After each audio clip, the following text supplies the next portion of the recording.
But this like deep and close planting idea was just, if you just throw tons of seeds, literally tons of seeds over a field that you've covered in 3 foot of manure, that's going to yield crazy amounts of grain. That'll do it. Yeah, and of course it doesn't do anything. It just means the seeds just rot because they're not spread out. It's just, it's too, like I say, you have not, people that aren't experts in agriculture passing down policy. Yeah, it's disastrous, really.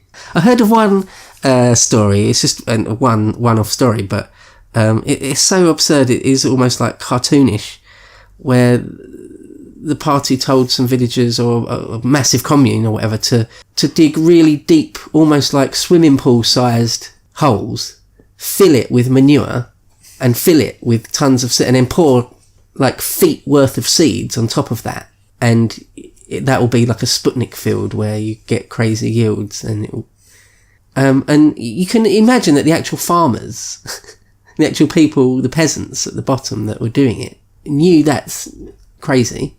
They were already, like, presumably eking out as much productivity as they could, being poor people. Like, yeah, well, they know that that's not how it works. You can't do that. They know the soil.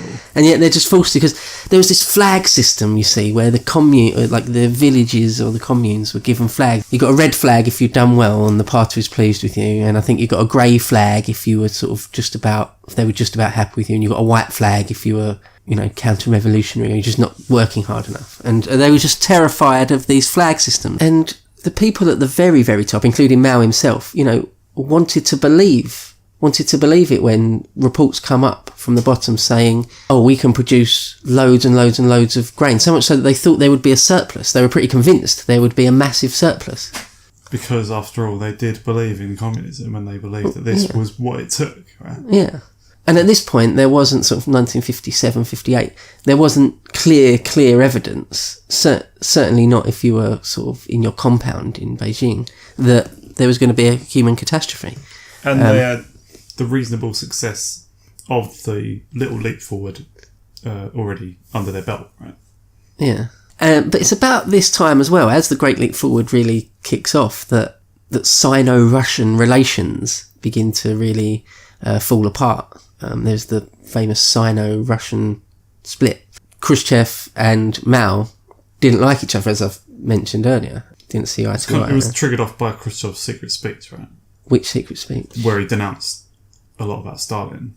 Well, yeah, as I said earlier, Mao saw any criticism of Stalin as, in some way, a reflection on the criticism of him, because they'd been for various reasons. And Khrushchev's sort of grand plan to try and ratchet down tensions with America. He's not into brinkmanship the way Stalin was. He still does dabble in brinkmanship. I mean, obviously you've got the Cuba Missile Crisis, but it was Khrushchev that actually backed down in that instance. And in general, he wants to try and he wants to stop America ratcheting up tensions. That's what he really wants in this period, anyway. And he suggests to Mao, one of the things, what he wants is to have radar stations along the Chinese coast. He sort of, through diplomacy and ambassadors and stuff, he says to Mao, what about some sort of joint naval task force, or some sort of jointly run, operated radar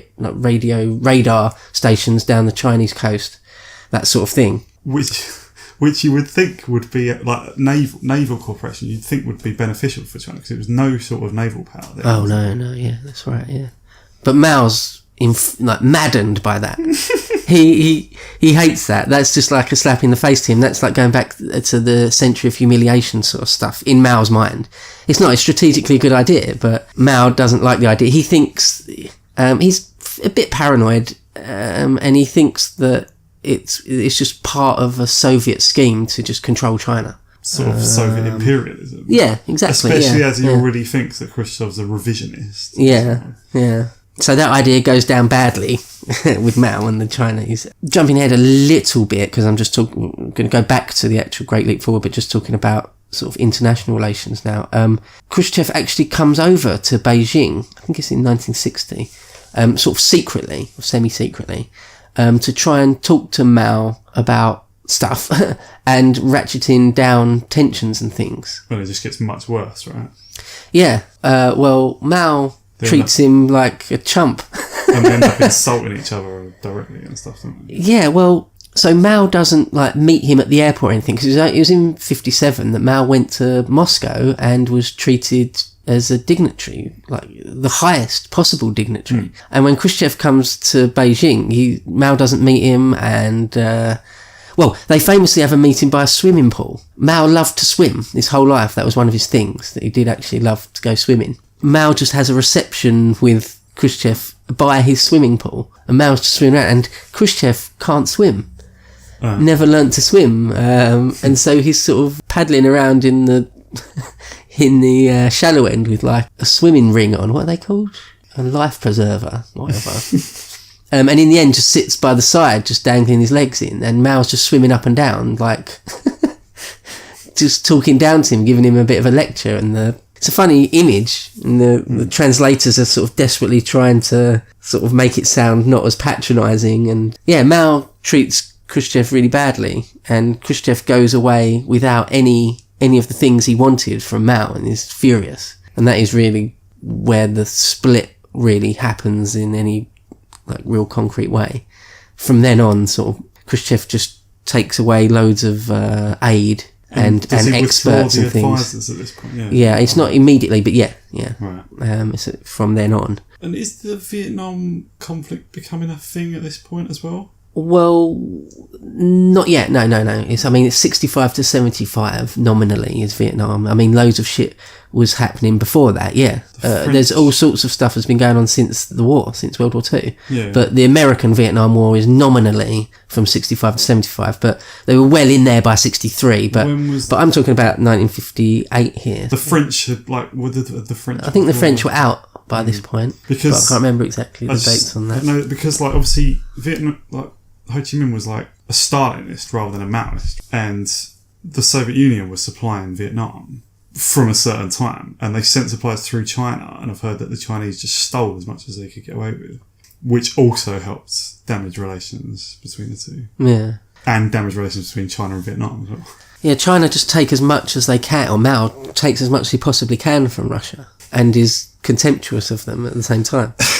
He says to his doctor, who Mao's personal doctor kept diaries, and a lot of what we know about personal details and things about Mao is from this doctor. And apparently after this meeting by the swimming pool, Mao said that it was his way of, quote, sticking a needle up Khrushchev's arse, end quote. It's like deliberately did it. It wasn't accidental, he just happened to be taking a swim. Yeah, and Mao boasts to Khrushchev of this huge surplus grain they're going to have that year. And after Khrushchev goes back to Russia, is when Mao starts shelling those islands near Taiwan, and it forces Khrushchev to it forces America to start rattling their sabres towards China, which forces Russia to say, well, China has got our nuclear coverage, which is not what Khrushchev wanted. He wanted to ratchet down tensions, and Mao's forced him to ratchet it up slightly, if anything. So Khrushchev is really pissed off with Mao, with good reason, as far as I can tell. It's just so extreme on every front, and a comprehensive arsehole. It just sounds like in every way. And so it's by 58 that the party really start insisting on full people's communes. So not just like collectivised farms, but full communes, big ones as well. The whole point of them really is to have, the economy of scales. The bigger it is, the more efficient it will be, is the idea. But it's not always the way it is. Classic state socialism. Yeah, and the party decide to run them like a military. You're actually forced into work brigades and work platoons and things. And big projects were talked of as like you're fighting battles. Because the idea is that the revolution isn't complete yet. So we've still got to fight. Yeah, it's a class war. So. And, if you're forced to work through the night, it's like a night battle and stuff like that. It's horrible. It's really horrible. Obviously, you had no wages, but you were sometimes paid in a sort of a point system that never really worked. Great, I'm going to take my points to the grocer where there's no food. Yeah, where suddenly the points aren't really worth anything. And there's nothing to buy. So all incentives to work were removed, really, and they tried to collectivise all property as much as possible. People would try to hide their property. They'd try to eat their animals, their livestock, if they had some, before they were sort of stolen by the state. As happened in the Soviet Union. Yeah. There were a big run on banks, but it wouldn't really matter because within a few years the yuan was worth practically nothing anyway. And again, you can't buy things, everything's just a dole. Yeah, the state would provide, so your money's no good. The state would fail to provide. So after a while, yeah, exactly. The state after would monopolise it and then fail to supply even the monopoly. Yeah, and as was mentioned, there was just a huge amount of demolition. Silly numbers of houses and buildings were pulled down. The idea was that you would pull down the old way and you would build the new, better way. But the building part of it didn't really seem to get done much at all. And compared to how much got pulled down, hardly at all. Because presumably they just thought that, that tonnage can be converted into new buildings. Yeah. Or there's a few examples where they would pull down buildings and use the floorboards to make wooden wagons. But it wasn't the right type of wood or whatever, so the wagons were shit and never worked. Couldn't really be used. And walls that have been pulled down don't become new usable bricks. No, exactly. And steel, like you said about melting pans down in your backyard, it doesn't produce usable metal. No. It's just slag. And maybe one day you might get that crappy ingot back from the state to try and fashion your own pots and pans again out of it. It's insane. Yeah, so for a very brief period then, I think in 1958, there was loads of food. There was a surplus of food because everyone was eating all the food they had before it was stolen. Before they knew sort of mass collectivization into these giant people's communes was coming. So you would sort of eat all your livestock if you could. Loads of people did that. And loads of houses were made out of sort of mud and straw and timber. And so that could be sort of used maybe for fertiliser and for building things. So just so much was pulled down. It seems almost unbelievable when 40% of buildings in the whole of China demolished. And without exaggerating too much, essentially nothing built in their place. So one of the things that did get built were canteens, these huge canteens, what would in the end become places of horror, I suppose. It was where everyone would go for your meals. The state would provide all your meals. But of course, that's dangerous. If everyone's not absolutely guaranteed of all the calories they need every single day, then it becomes a torturous place, probably quite quickly. And people hated the canteens immediately, straight away. If you could, for whatever reason, just eat at home, people did. Because the food there, apart from anything else, wouldn't be great. Wouldn't be great quality. So at first, lots of people didn't turn up. So at first, the party would fine you for not turning up. And then in the end, just sort of out you as rightists and go to your home and take all your pots and pans and any food surpluses you might have had, forcing you more or less to turn up every day at the canteens. Yeah, Frank Dicotta writes, talking of sort of normal peasants and villagers, quote, "Their labour exploited, their possessions confiscated and their homes demolished, villagers were presented with an opportunity to share in their leader's vision. Communism was around the corner and the state would provide." End quote. So yeah, just before it happened, people weren't stupid. They knew it was coming. It didn't happen everywhere in China overnight. So you would hear probably somewhere else it had happened.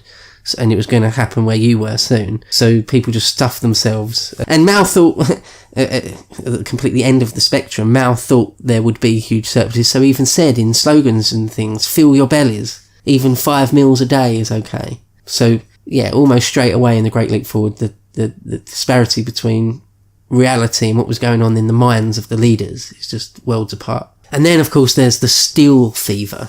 This was what Mao's big push to greatly increased output of steel. Just a number, doesn't really necessarily care if it's good steel, if it's actually usable or anything. His idea, because he one of his great ideas is that China's great wealth is that they're endless number of people. So if he could just get the normal people to be involved in industry or producing steel, that would solve it. And he wouldn't even need to have large sums of foreign investment, because they would have needed foreign investment to have sort of steel mills and properly working steel factories and stuff. I mean, yeah, again, actual engineers and intellectuals told them it's probably not going to work, like having loads of backyard kilns. But they were told, but they just didn't care. I mean, one quote Mao said was, "The humble are the cleverest, the privileged are the dumbest."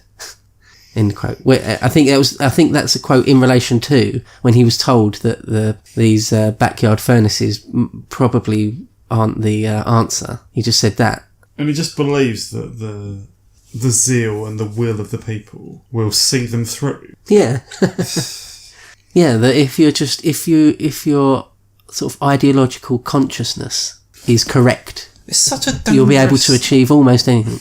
It's such a dangerous kind of callousness that, like, I mean, Stalin did get certain things done. I mean, for all the fucking killing, right? Like, he still did produce big increases. Well, it was still a disaster, but industry did come out of it. It sounds like the Great Reform was almost a complete waste. Yeah, Stalin didn't. I mean, he was ultra paranoid, but he didn't live in a world of pure fiction most of the time, which I feel like Mao and the senior leadership team at various points did. Especially coming out of Mao himself. Yeah. So, like, the Soviets gave the Chinese loads of industry and experts, and they're all legit. It all works. I mean, they're not living on a different planet. But it's all being overridden. All expertise is being overridden. Yeah. I really think Mao was fixated with the idea that the endless number of people he had at his disposal could overcome anything. Just that, it comes back to that again and again and again. So one thing about comparison and contrast between Stalin and Mao, like, Stalin was, if anything, even more completely in control, right? Yeah, definitely. Yeah, his control over his party was more absolute than Mao's. What was it that stopped the people around Mao, some at least, of whom must have realised that what they were doing was wrong? What stopped them, if they had more access to Mao than others had to Stalin? What stopped them from restraining him? I mean, yeah, it's a good question. There's a few points in the story where I think, why didn't someone just pull out a pistol and shoot Mao in the face right now? Because if that had happened, it would have stopped things. But, well, it's mainly sycophancy, I think. It's mainly that most of the people that would have stood up to him had long since been removed from the upper echelons. Well, what, had he created enough terror that no one dared do that? Well, if anyone speaks out against him in any way, really, you just get removed from your position. But with Stalin, you would get killed. Yeah.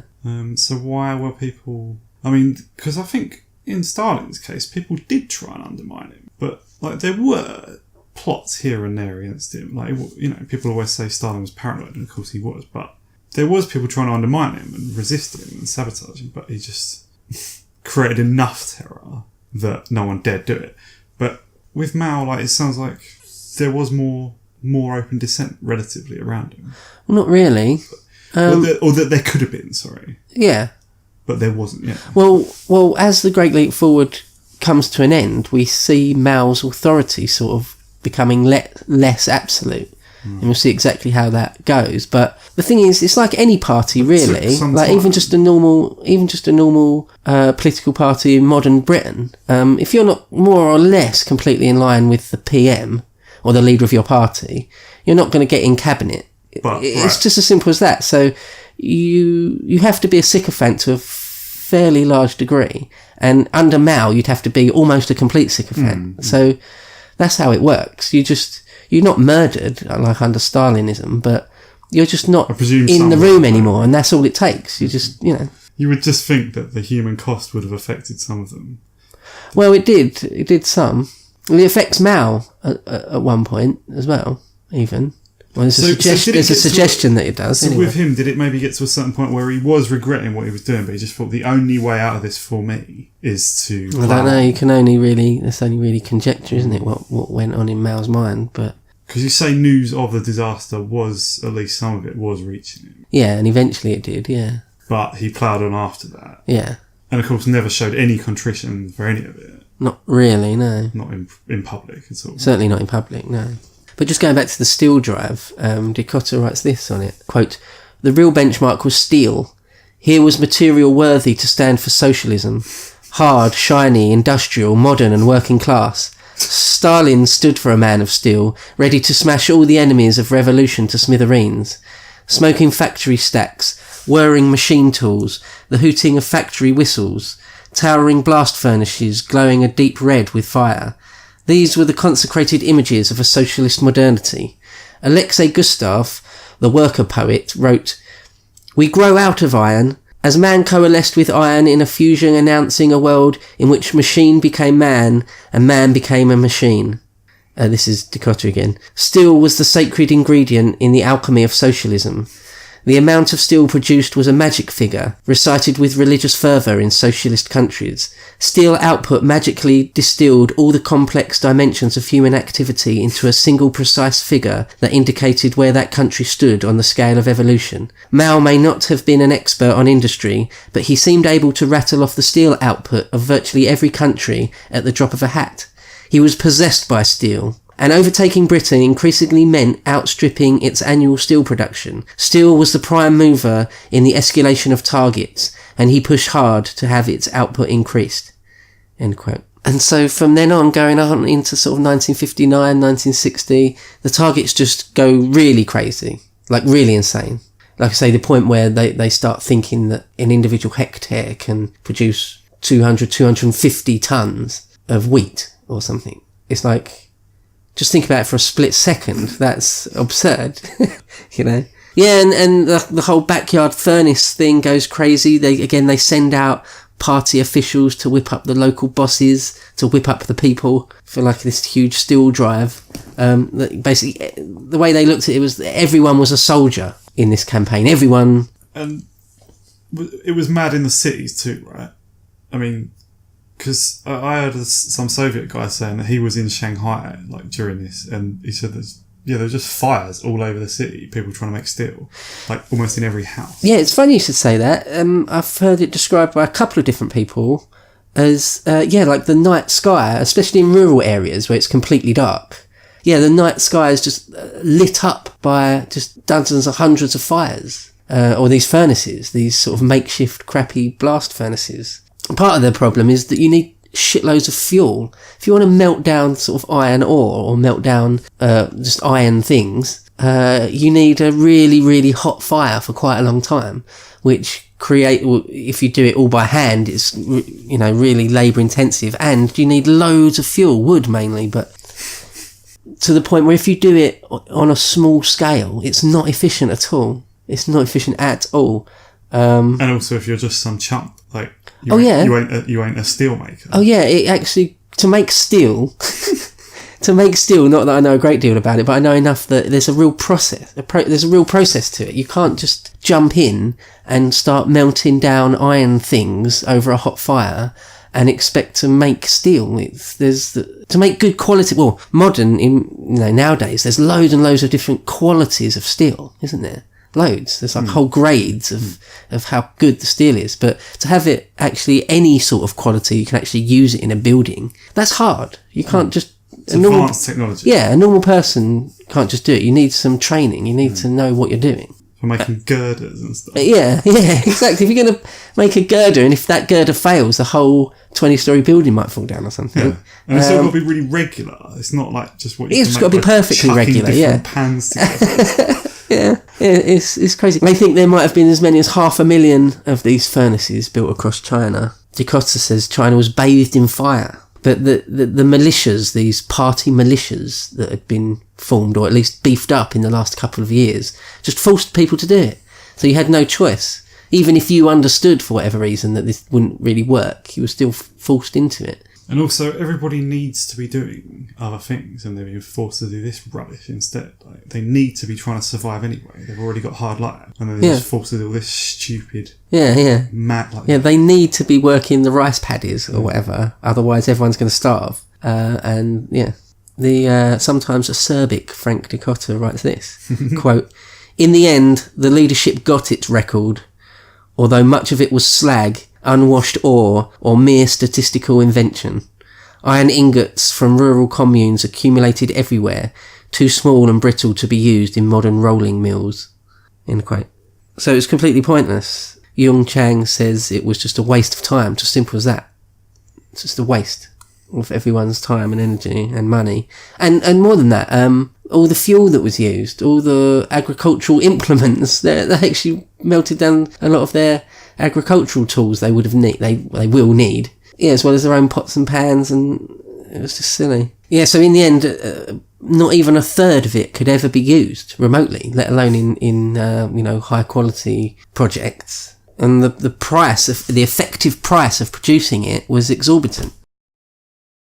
I suppose some people will judge that on balance, Mao did more good than harm. What? Bro, what are you talking about, man?